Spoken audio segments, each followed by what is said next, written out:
მოდი ვისაუბროთ აი ამ სანქციების მიზანზე და მე ამგვარი ფორმებით ეს სანქციები რა მიზანიც მას აქვს, რამდენად მიაღწევს ან აღწევს.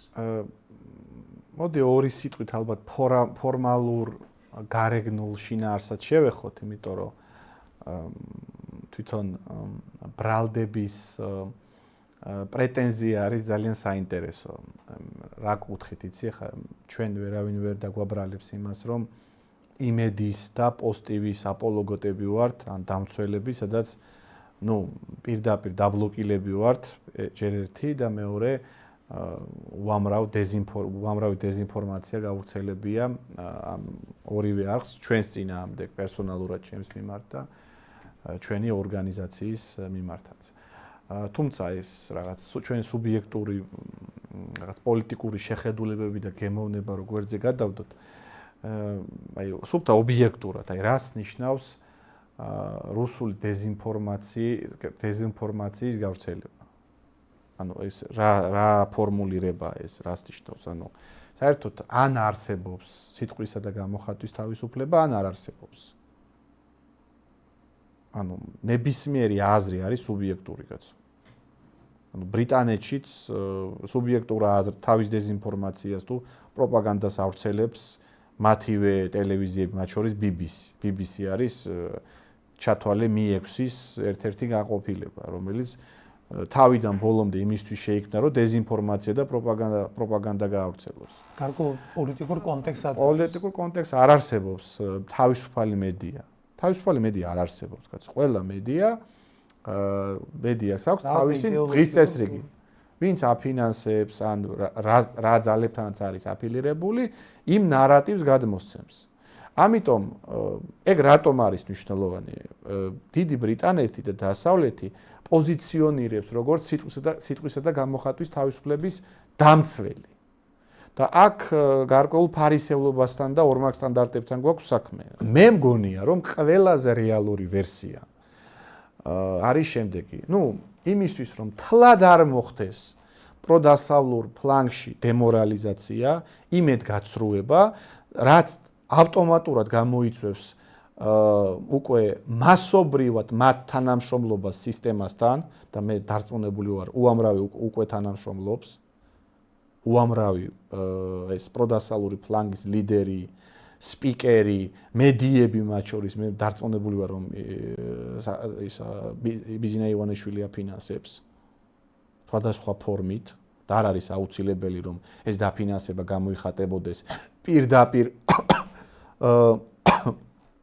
ქართული ოცნების კომპლიმენტებში, შეიძლება მათ ის ვითომ ლანძღვის რეჟიმში ოპოზიციური, ასე ვთქვათ, ხაზი გაატარონ უბრალოდ საჭირო მომენტში, ისეთი გადაწყვეტილება არ მიიღონ, რაც დააზიანებს სისტემას. უამრავი სქემები არსებობს, ხო იცი ხა ეგ.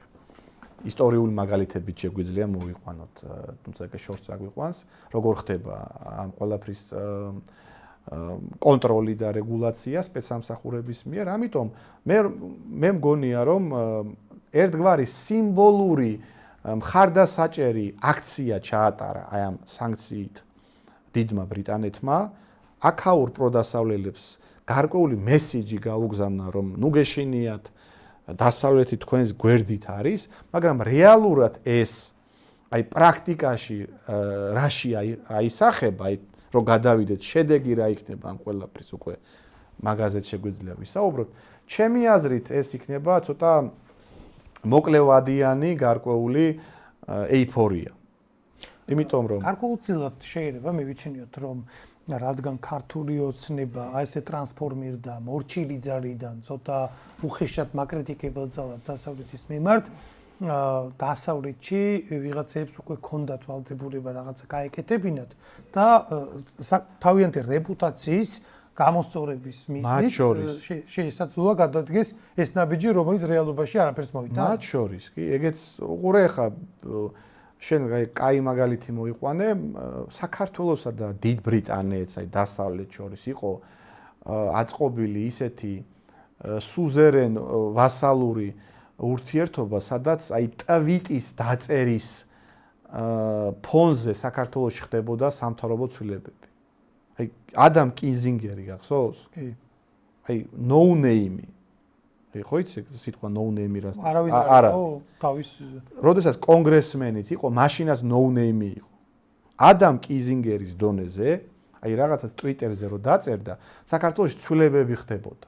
ადამ კიზინგერის უბრალოდ რაღაცა კომენტარს საქართველოში მოყვა 2000 რომელი წელი იყო, მე მგონი 20 წელს ოქრუაშვილის უგულავას და რურუას ციხიდან გამოშვება სალომე ზურაბიშვილის მიერ შეიწყალა მაშინ. აი ეგეთი ვითარებიდან დღეს ჩვენ მივიღეთ რეალობა, სადაც პროდასალური ძალები გაფარჩაკებულები არიან, აი ამ სიტყვის სრული მნიშვნელობით, მორალურად, ფინანსურად, USAID გააუქმა ტრამპმა, ანუ ფინანსური შიმშილი აქვთ და პლუს ისეთი სურათია დახატული, სადაც ეს მთავრობა პირდაპირ უპირისპირდება დასავლეთს, ცოტა შორის თვითონაც არ მალავენ ამას, ანუ განცხადებების დონეზე ძალიან აგრესიულ განცხადებებს აკეთებენ, ანტიდასალურ განცხადებებსაც აკეთებენ. და ცხადია ამ ვითარებაში ეხა შენ თუ ბრიტანეთი ხარ, რაღაცა ზომა ხო უნდა მიიღო, ეხა შენ რეპუტაციასაც ხო ურტყავს, იმიტომ რომ საქართველოსნაირი ქვეყანა შენ ბევრი ყავს. და შენ თუ საქართველო გიბედავს, საქართველო რა ოცნებას შენ თუ გიბედავს. გუშინდელი შენი ყურმოჭრილი ვასალი და ყმა, ვასალიც არა მონა. გუშინდელი მონა შენ თუ ასე გიპირისპირდება და ასე გაგინაგლდა ჟარგონი ხმაროთ. საიდან სანამდე მოვედი. ამ ვითარებაში ცხადია დიდ ბრიტანეთს რაღაც თავისი ისიც ხო აქვს, კაცო რეპუტაცია ქვეყანას, რაღაცა პოზიცია ხო უნდა დააფიქსიროს და მე ამას უკავშირებ. აი ეს სიმბოლური გადაწყვეტილება, რომელიც რეალურად არაფერს არ გულისხმობს. ანუ არ მოყვება. არაფერი არ მოყვება ამას, უყურე კიდევ საჩანს, აი ჩემი ვერსია რით მყარდება. იმიტომ რომ შეიძლება აი ვიღაცამ თქვას, რომ არა ეგ შენი ვერსია, თუმცა მე ლოგიკურად ვსჯელობ. ეს ლოგიკურ ჯარს ვაწყობ. აი საჩანს იცი ჩემი ვერსიის სისწორე. ამ ბატონმა რუხაძემ, რომელიც იმედის მფლობელი იყო, ერთი თვის წინ არც არის მე მგონი ერთი. სადღაც ერთი თვის ფარგლებში ხდება ეს.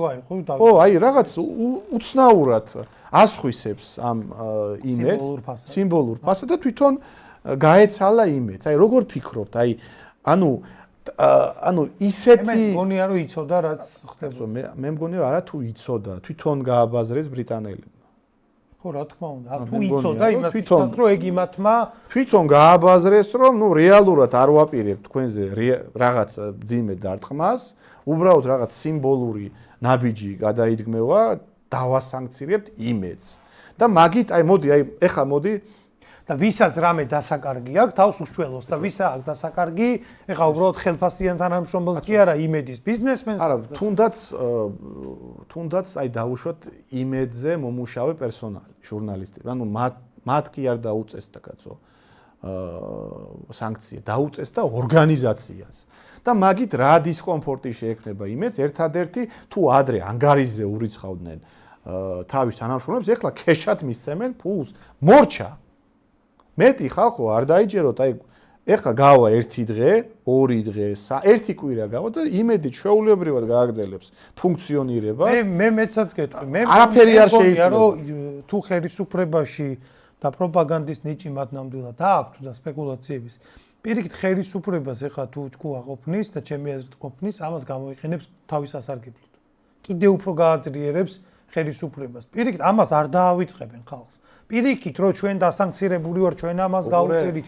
ხელისუფლება ამას გამოიყენებს. სად ჩანს რომ რეალურად ეს შეიძლება რაღაცა კუთხით იყოს წინასწარ შეთანხმებული იმათთან. აი წინასწარ ხელისუფლება წინასწარ შეთანხმებაში მე იმას კი არ გულისხმობ მაინც და მაინც რომ შეთქმულების თეორია ეგრე კაცო ამერიკამ წინასწარ გააფრთხილა ირანი რომ ბირთვული ობიექტს დაუბომბავდა და ირანმა წინასწარ გააფრთხილა ამერიკამ რომ თვითონაც უპასუხებდა ამერიკულ ბაზებზე და ჯარისკაცები გაიყვანა.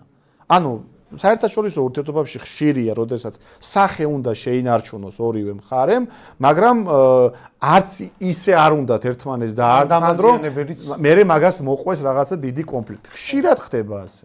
რატო? მაგასაც თავის კარგა აქვს.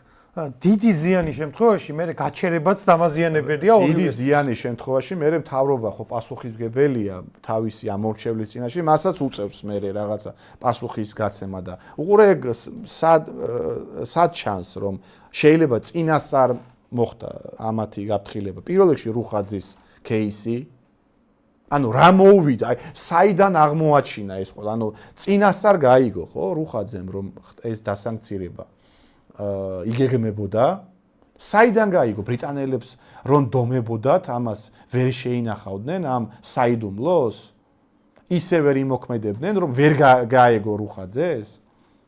ესე იგი თვითონ გააბაზრეს, თვითონ წინასწარ ეს გაავრცელეს ინფორმაცია. ეს ერთი ვერსია. და მეორე, უყურე თუ ხელისუფლება ამაზე საპასუხოდ, ამ გადაწყვეტილების საპასუხოდ არ მიიღებს ბრიტანეთთან აფილირებული და მხარდაჭერილი მედიების წინააღმდეგ ნაბიჯებს, ესე იგი შეთანხმებულია. აი უყურე შენ რომ იყო მთავრობა და შენ გიპირისპირდება გარე მტერი,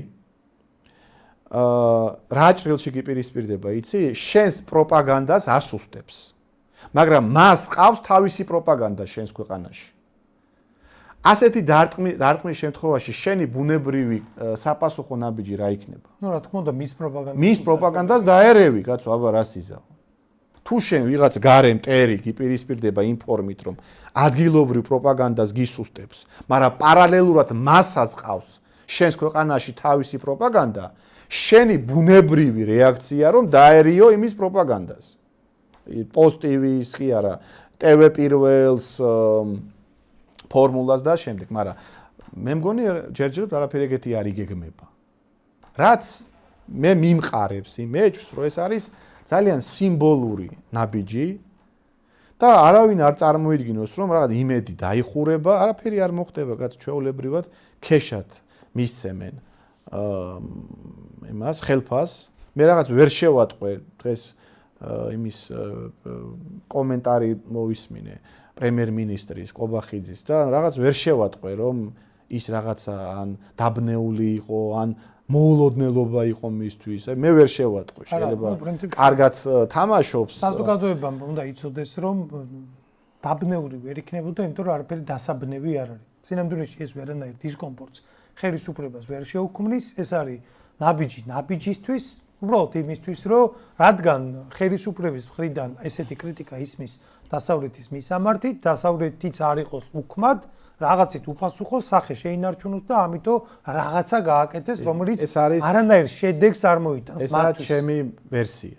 შეიძლება ვიღაცა ეთანხმება, შეიძლება ვიღაცას თავისი პოზიცია. ეს გამოჩნდება. მოდი როგორ გადავამოწმოთ, იცით, ეს ჩვენი ვერსია. ერთ თვეში დაუბრუნდეთ ამ საკითხს. რა იქნება შედეგი? ხო, რა იქნება ჩემი ვერსია და ჩემი პროგნოზია, რომ ერთ თვეში იმედი გააგრძელებს იგივე პროპაგანდას, რასაც აგრძელებდა. ჯერ მოდი ჩამოვაყარიბოთ, რას მივიჩნევთ შედეგად. ანუ რა უნდა მოხდეს, რომ აი შედეგი არის. პირველი, რავი, იმედს უნდა შეექმნას პრობლემები და ამ სანქციებს უნდა კონდეს ესეთი ეფექტი, რომ რა პროპაგანდა შესუსტა. რა პროპაგანდისთვისაც დაასანქცირეს, ანუ რასაც ლაპარაკობს. შესუსტა. უთხრეს, რომ ამიტომ გასანქცირებ, ეგ უნდა მარტივად აი ჟარგონი უნდა მოაკეტვინონ, მოდი ესე ვთქვათ. მეორე, ხელისუფლებასაც რო ეუბნებიან, რომ შენ დემოკრატიულ პროცესებს გადაუხვიე და რაღაცა ავტორიტარიზმის, ანუ რაზეც პრეტენზია აქვს, ეგ ყველაფერი უნდა შეიცვალოს, მაგ ყველაფერს უნდა დაეტყოს. ჩვენ თუ დავინახავთ, რომ იმედის რიტორიკა შეიცვლება დასავლეთის მიმართ და უკრაინის მიმართ. ჩვენ თუ დავინახავთ, რომ ხელისუფლების რიტორიკა შეიცვლება დასავლეთის მიმართ და ეს უსამშობლოები, ესე ტერმინები, როგორიც არის და ევროკრატები და რასაც ხშირად იმეორებენ ხოლმე ყობახიძე. მე მგონი არაფერი არ ეს ყველაფერი თუ შეიცვლება და აშკარად დაეტყობა ხელისუფლების არამარტო რიტორიკას, არამედ უკვე მოქმედებებსაც, ესე იგი შედეგი მოიტანა. ჩემთვის ერთადერთი ამ ყველაფერში პოზიტიური რა არის, იცი? აი, უყურე თავის დროზე იმედიც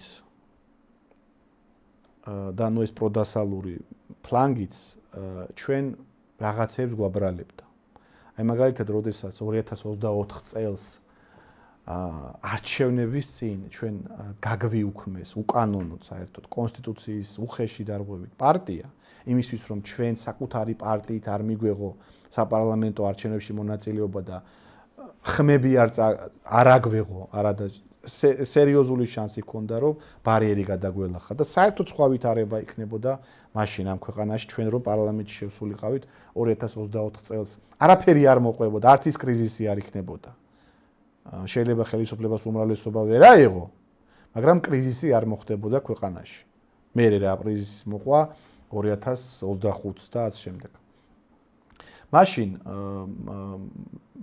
პრემიერ-მინისტრი გამოვიდა და თქვა რომ ჩვენო ამ გადაწყვეტილებითო საქართველოში რუსულ საცეცეებს ვებრძვითო. კი. ჩვენ ვიყავით. ხო, ჩვენ ვიყავით თურმე რუსული საცეცე და იმედიც აი მახსოვს გამწარებული მაშინ ეს პროპაგანდა აი ამას ავრცელებდა რომ აი ხედავთ ხალხო ანუ ხელისუფლება როგორ ხატავდა იცი სიტუაციას აქეთ არიან გიჟი პროდასავლელი დასავლეთის მიერ მართული ვიღაცა აკაცუკები აქეთ არიან ვიღაცა ბოროტმოქმედი რუსული ძალები და თვითონ არის ოქროს შუალედში ნამდვილი პატრიოტული ძალა რომელიც არც იქით არის და არც აქეთ არის საქართველოსკენ არის. უყურე დასავლეთსაც ნუ არ გამოვიყენებთ ეგ უკვე არაკორექტული ცნება. ჯო ბაიდენის ადმინისტრაციამ ჩვენ დაგვასანქცირა LGBT პრაიდის ჩაშლის გამო. ჩვენ არავის არ დაუსანქცირებივართ რუსეთთან რაღაცა კავშირების გამო. არ არსებობს. რო ყოფილიყო, მაგას გამოიყენებდა ჯო ბაიდენი მერწმუნეთ. მაგ მიზეზით დაგვასანქცირებდნენ. მაგას ჩაწერდნენ. არა, კაცო, არავითარ შემთხვევაში.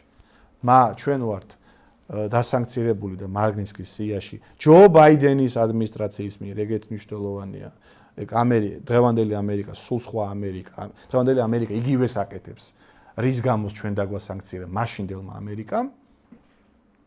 მაგრამ რა რუსეთი და იმედი და ქართული ოცნების პროპაგანდა, რომელიც ჩვენი პარტია დაასანქცირა თითქოს და რაღაც არარსებული რუსეთთან კავშირის გამო, დღეს თვითონ არის დასანქცირებული რუსული დეзинფორმაციის ასე ვთქვათ საბაბით, გავრცელების საბაბით. ხო და ნუ როგორი რაღაცა იცით?